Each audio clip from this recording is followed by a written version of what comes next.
Friends, आप सभी का Rohit English educator YouTube channel में एक बार फिर से स्वागत है। अगर आप भी इंग्लिश सीखना चाहते हैं, अपनी इंग्लिश को इम्प्रूव करना चाहते हैं, तो आप हमारे चैनल को सब्सक्राइब करके बेल आइकन वाले घंटी बटन को ऑन ज़रूर कर लें, क्योंकि हम इंग्लिश स्टोरी के माध्यम से आप लोगों को इंग्लिश का हिंदी में ट्रांसलेशन करना सिखाते हैं। इंग्लिश में वर्ब, टेंस, सेंटेंस बनाना सभी हम आप लोगों को इंग्लिश स्टोरी के माध्यम से सिखाते हैं, जिससे आप लोगों की इंग्लिश इम्प्रूव होगी।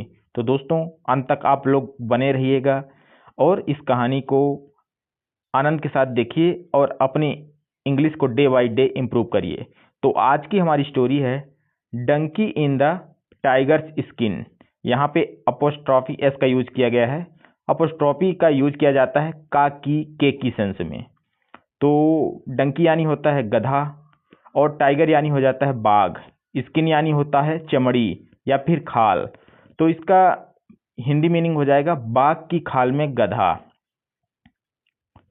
वंस अपॉन अ टाइम, एक समय की बात है, इन अ पीसफुल विलेज, यानी पीसफुल यानी एक शांत गांव।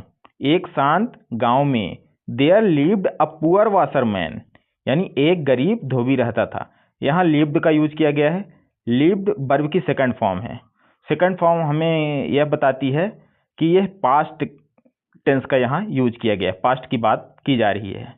ही worked very hard every single day to earn his living, वह अपनी जीविका चलाने के लिए हर दिन बहुत मेहनत करता था। The washerman had a donkey who helped him carry clothes, उस धोबी के पास एक गधा था जो कपड़े ढोने में उसकी मदद करता था। वाशरमैन यानी होता है धोबी और डंकी यानी होता है गधा। और जो है गधा जो है वाशरमैन का कपड़े धोने में उसकी मदद करता था, यानी कैरी क्लॉथ्स। कैरी क्लॉथ्स यानी हो गया कपड़े धोने में मदद करना। The donkey carried heavy loads from houses to the river and back again, गधा जो है घरों से नदी तक और वापस भारी बोझ ढोता था। गधा जो है सामान को नदी तक ले जाता, फिर वापस घर तक ले आता था।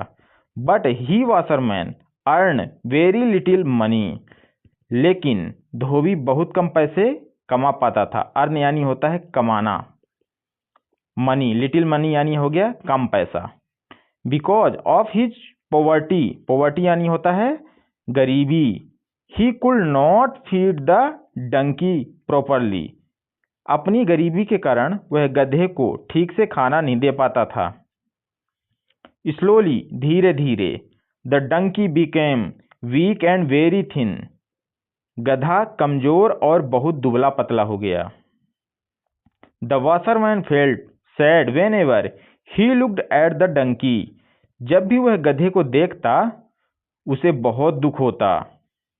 वन डे, एक दिन, the washerman had to go to another village for some important work, धोबी को एक जरूरी काम से दूसरे गांव जाना पड़ा। On his way he had to pass through a dense forest, रास्ते में उसे एक घने जंगल से होकर गुजरना पड़ा। डेंस फॉरेस्ट यानी होता है जंगल, डेंस फॉरेस्ट यानी हो गया घना जंगल। While walking through the forest, he saw a dead tiger laying on the ground. जंगल से गुजरते समय उसने जमीन पर एक मरा हुआ बाघ देखा। डेड टाइगर यानी हो गया मरा हुआ बाघ। At that moment, उसी क्षण, a clever idea come into his mind, उसके मन में एक चालाक विचार आया। क्लेवर आइडिया यानी हो गया चालाक विचार। He carefully removed the tiger's skin and took it home with him. उसने सावधानी से बाघ की खाल उतारी और अपने साथ घर ले आया। When he reached home, he showed the tiger's skin to his donkey. घर पहुंचकर उसने वह खाल अपने गधे को दिखाई।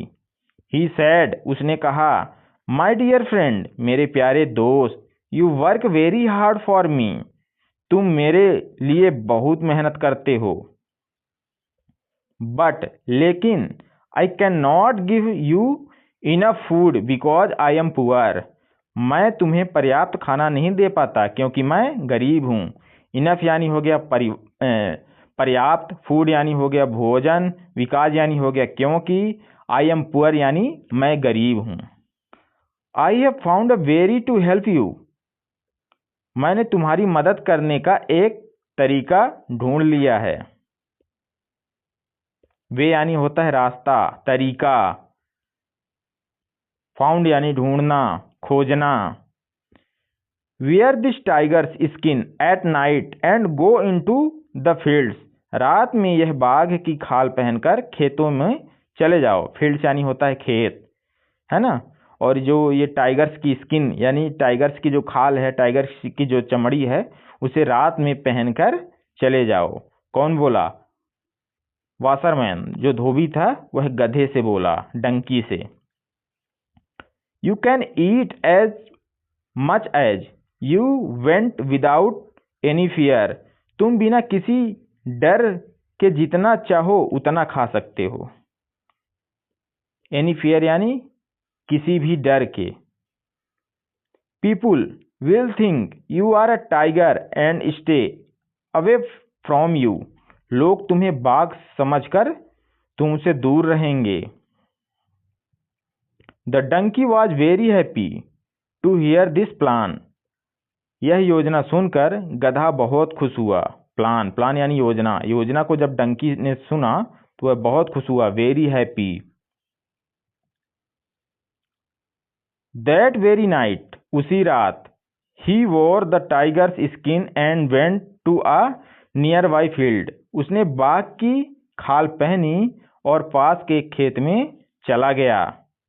The farmers saw him from a distance and got frightened, किसानों ने उसे दूर से देखा और डर गए। They thought a real tiger had come into their fields, उन्हें लगा कि सच में बाघ उनके खेतों में आ गया है। आउट ऑफ फियर, डर के मारे, they ran away and hid in their homes, वे भागकर अपने घरों में छिप गए। The donkey happily ate fresh crops the whole night, गधा पूरी रात खुशी खुशी ताजी फसल खाता रहा। फ्रेश क्रॉप्स यानी हो गया ताजी फसल, हैप्पीली यानी खुशी खुशी। He return home before sunrise every morning, वह हर सुबह सूर्योदय से पहले घर लौट आता था। सनराइज यानी होता है सूर्योदय, एवरी मॉर्निंग यानी सुबह सुबह। This continued for many days, यह कई दिनों तक चलता रहा। And the donkey become strong and healthy again, और गधा फिर से मजबूत और स्वस्थ हो गया। He started enjoying his life without any worry, वह बिना किसी चिंता के अपनी जिंदगी का आनंद लेने लगा। वन नाइट, एक रात, while eating in the field, he heard another donkey braying nearby, एक रात खेत में खाते समय उसके पास दूसरे गधे की आवाज सुनी। He forget that he was wearing a tiger's skin, वह भूल गया कि उसने बाघ की खाल पहनी हुई है।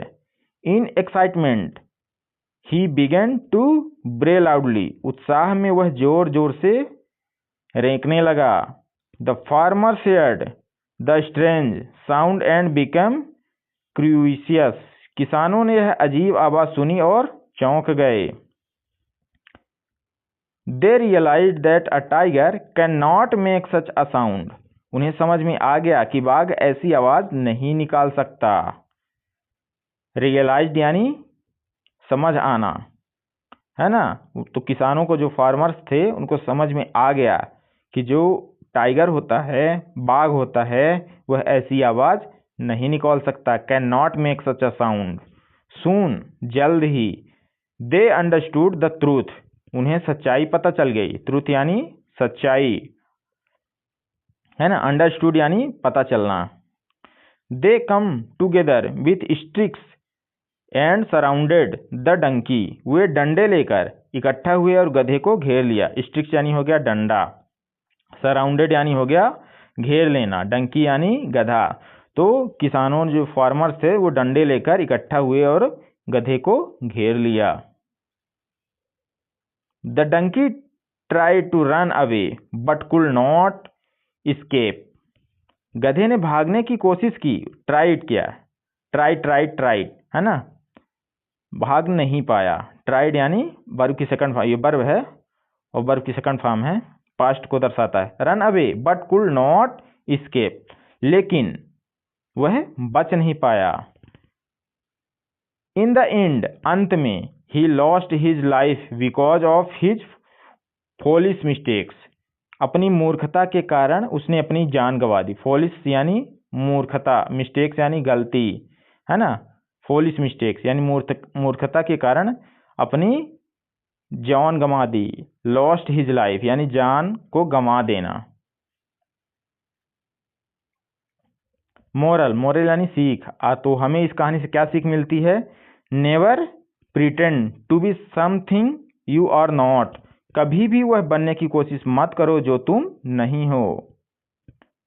Your true nature will always come out one day, तुम्हारी असली पहचान एक दिन जरूर सामने आ जाती है। इसलिए हमें हमेशा कोई झूठी पहचान अपनी नहीं बनानी चाहिए, क्योंकि हमारी जो पहचान है एक दिन सभी के सामने जरूर आ जाती है। तो फ्रेंड्स, आप लोगों को यह स्टोरी कैसी लगी कमेंट बॉक्स में कमेंट करके ज़रूर बताएं। और इंग्लिश ऐसे ही स्टोरी के माध्यम से सीखने के लिए आप लोग हमारे यूट्यूब चैनल को सब्सक्राइब करके इस वीडियो को लाइक करें और अपने दोस्तों के साथ शेयर करें। मिलते हैं नेक्स्ट वीडियो में, तब तक के लिए थैंक यू।